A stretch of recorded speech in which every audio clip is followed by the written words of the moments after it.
कि ठाक गई पहाड़ी से भीतर आले डोल डो धोबिया में लीजिएगा कि ठाक गई पहाड़ी से भीतर आले डोल डो कि बेला ये बोला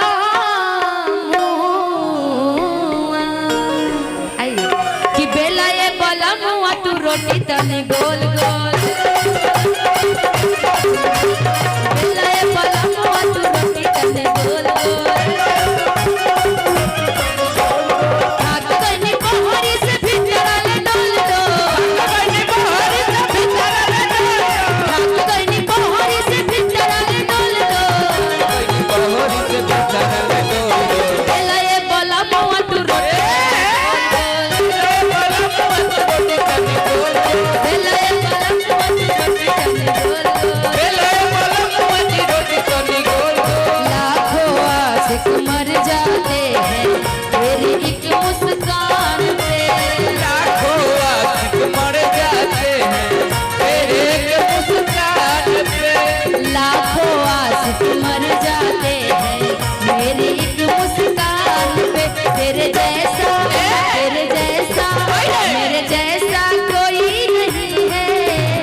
सजहरिया तो बाबू वही खाए हो बाबू वही खाए होते सजहरिया तो बाबू वही खाए हो बाबू वही खाए ऊपर से अम्मा जी तो लगी है चिल्लाए हो लगी है चिल्लाए ऊपर से अम्मा जी तो लगी है चिल्लाए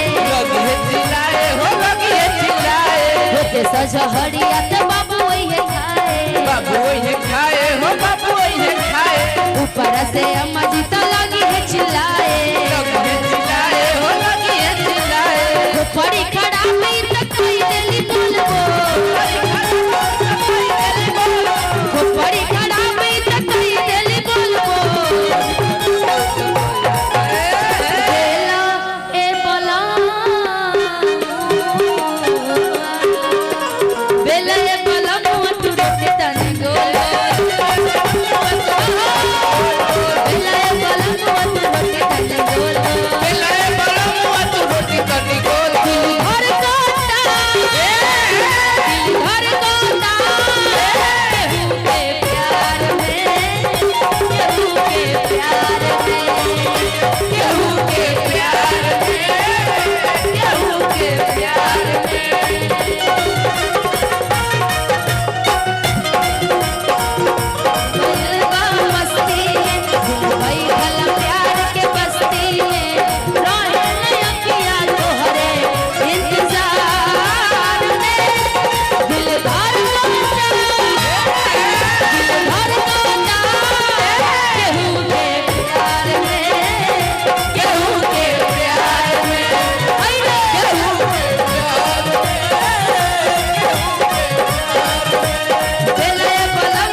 अपने पति से गई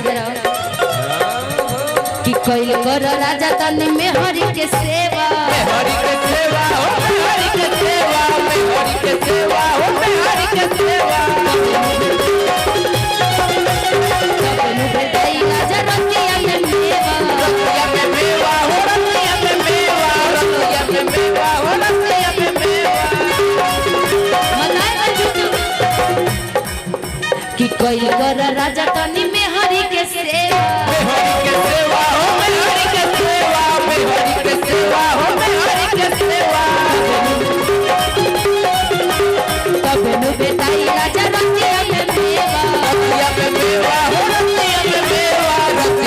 मेवा हो रतिया में मेवा देखे लगो तुम पिया कानू खोल को देखे लाया जान पिया कानू खोल को बेलो ए बोलो